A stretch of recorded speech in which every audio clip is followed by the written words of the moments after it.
Assalamualaikum warahmatullahi wabarakatuh. Teman-teman, bagaimana kabar kalian? Semoga kalian baik dan kita diberi kesehatan oleh Allah Subhanahu wa Ta'ala. Di sini akan menjelaskan tentang teori manajemen privasi komunikasi yang dicetus oleh Sandra Petrono. Sandra Petrono dia adalah profesor di Departemen Ilmu Komunikasi di Irlandia, Universitas Purdue. Inilah sekilas teori manajemen privasi komunikasi.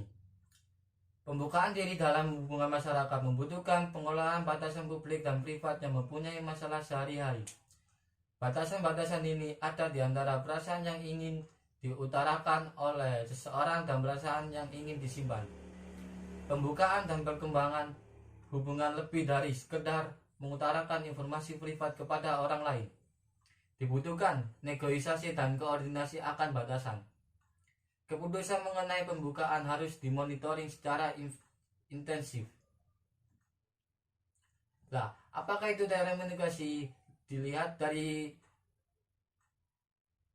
pengalaman Sandra Petrono memberikan definisi seperti teori praktis yang didesain untuk menjelaskan isu-isu atau masalah-masalah keseharian.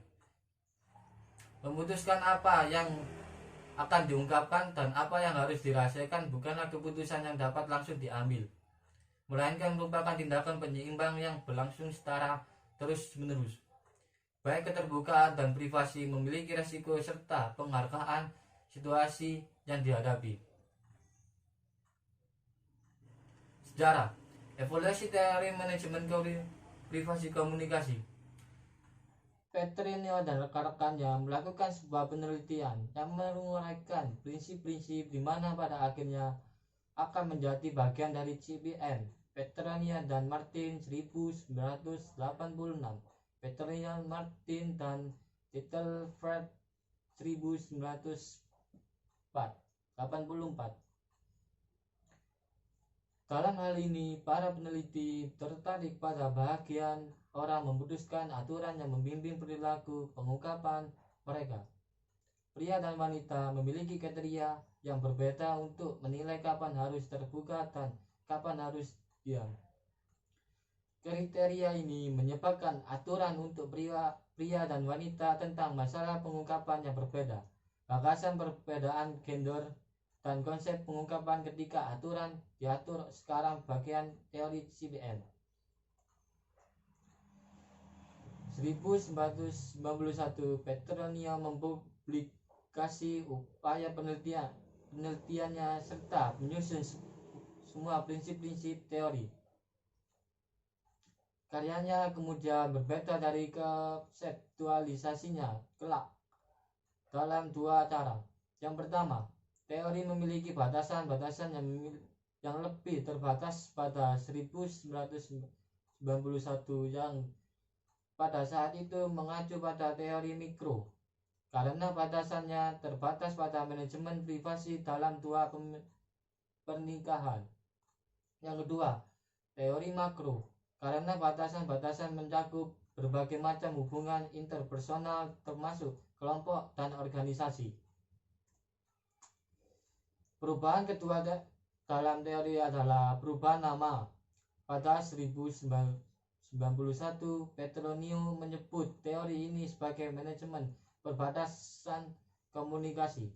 Ketika dia menerbitkan pertanyaan dan teori lengkap dalam bukunya pada 2002, ia menamakan teori manajemen privasi komunikasi atau disebut CBN, komunikasi privasi manajemen, yang berfokus pada pengungkapan pribadi. Meskipun teori menggunakan metafora batasan untuk menjelaskan proses manajemen perubahan nama, menggaris bawahi bahwa kekuatan utama dari teori ini adalah pada pengungkapan pribadi.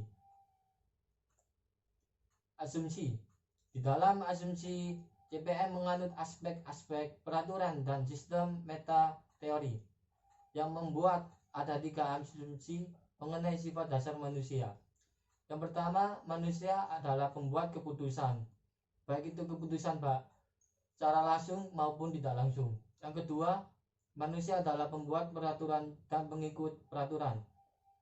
Yang ketiga, pilihan dan peraturan manusia didasarkan pada pertimbangan akan orang lain dan juga akan konsep diri. CPM juga merupakan teori dialektual karena berfokus pada ketegangan yang melekat dalam bersikap terbuka terhadap orang lain dan juga menjaga privasi. Sebagaimana teori dialektika, CPM memegang asumsi serupa dengan teori dialektual relasional yang mencakup hidup berhubungan ditandai dengan perubahan. Kontradiksi adalah fakta mendasar pada kehidupan relasional. Di sini ada tabel perbedaan asumsi. Yang pertama, tabel menurut teori CPM, di mana memiliki 3 poin. Yang pertama, pilihan manusia. Manusia membuat keputusan baik secara langsung dan tidak langsung. Yang kedua, aturan yang dibuat oleh manusia itu harus mengikuti aturan yang dibuatnya. Yang ketiga, kepedulian sosial.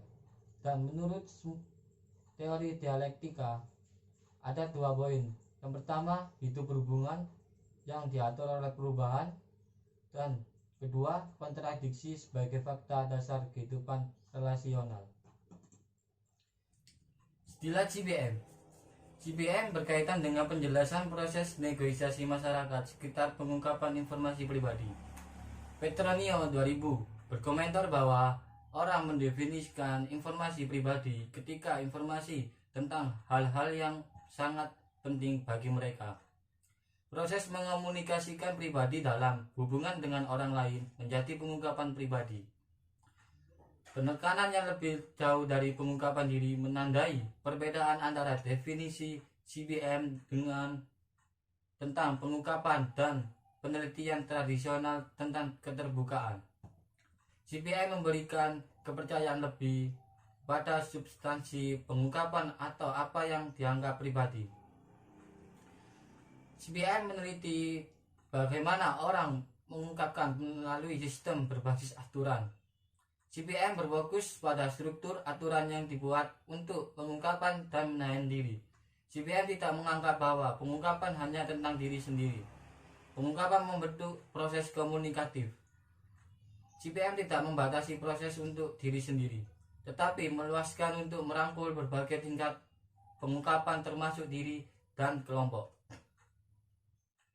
Teori CPM menawarkan sistem manajemen privasi yang mengidentifikasi cara-cara batasan privasi di koordinasi antara individu-individu. CPM membedakan definisinya dengan self-discursive dalam 3 cara. Yang pertama, CPM memberikan penekanan lebih pada substansi dari disclosure atau pada hal-hal yang dianggap pribadi. Yang kedua, CPM memberikan bagaimana orang melakukan disclosure melalui sistem yang didasarkan pada sistem. Yang ketiga, kontrol dan kepemilikan. CPM tidak melihat bahwa disclosure-nya berkaitan dengan diri sendiri. Prinsip CPM. Teori manajemen privasi komunikasi atau disebut CPM mengajukan 5 prinsip dasar yang saling berkaitan.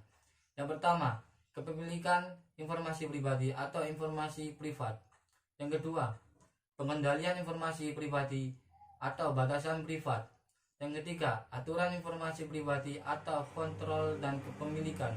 Yang keempat, kepemilikan bersama dan penjagaan informasi pribadi atau sistem manajemen berdasarkan aturan. Yang kelima,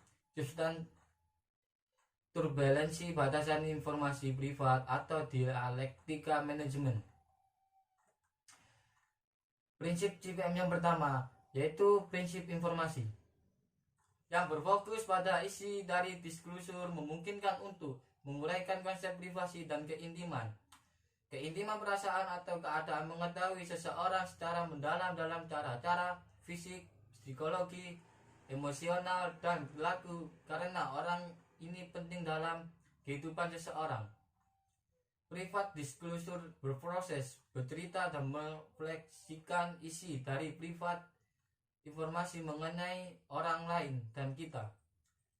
Yang kedua, Oke, kemudian ada prinsip CPM. Yang kedua yaitu private boundaries. Terdapat garis antara bersikap publik dan bersifat private. Kemudian kolektif boundaries, batasan sekeliling ketika informasi privat dibagikan. Informasi tidak hanya mengenai diri, informasi ini menjadi milik hubungan yang ada. Kemudian personal boundaries ketika informasi privat tetap disimpan oleh seorang individu dan tidak dibuka. Berikut adalah gambar batas dan rentang hidup. Kemudian yang ketiga ada kontrol dan kepemilikan. Orang merasa memiliki private information mengenai diri mereka sendiri. Sebagai pemilik informasi harus ada dalam posisi untuk mengontrol siapa saja jika memang ada yang boleh mengakses informasi ini. Adapun macam-macam kriteria keputusannya sebagai berikut. Nomor 1, kriteria budaya, kemudian kriteria gender, kriteria motivasi, kriteria kontekstual, dan kriteria manfaat. Kemudian yang keempat ada sistem manajemen berdasarkan aturan, yaitu memungkinkan pengelola pada level individual dan kolektif, serta merupakan pengaturan yang rumit, terdiri atas 3 proses, yaitu yang pertama koordinasi batas, yang kedua ada pertalian batas, yang ketiga ada pemilikan batas. Dan ini adalah gambar tipe-tipe batasnya. Kemudian yang kelima ada turbulensi batas informasi privat atau dialektika manajemen, yaitu turbulensi batas ketika aturan koordinasi batas tidak jelas atau ketika harapan masyarakat terjadi konflik dengan satu manajemen privasi sama lain. Kemudian teori CPM menegaskan bahwa ketika individu mengalami turbulensi batas, mereka mencoba melakukan penyesuaian sehingga mereka dapat mengurangi turbulensi dan mencapai koordinasi. Kemudian berfokus pada ketegangan-ketegangan antara keinginan untuk mengungkapkan informasi privasi dan keinginan untuk menutupinya. Kemudian ada tabel-tabel prinsip CPM. Bisa dilihat sendiri prinsip 1-5 seperti ini. Kemudian ada proses manajemen aturan privasi. Yang pertama ada privasi rule karakteristik, mendeskripsikan sifat dasar dari aturan pribadi. Yang pertama ada rule development, 5 kriteria keputusan yang digunakan untuk mengembangkan aturan-aturan privasi. Yang kedua ada privasi rule atribut. Atribut dapat dibagi menjadi 2, yaitu cara orang mendapatkan aturan dan properti-properti dari mana aturan itu sendiri.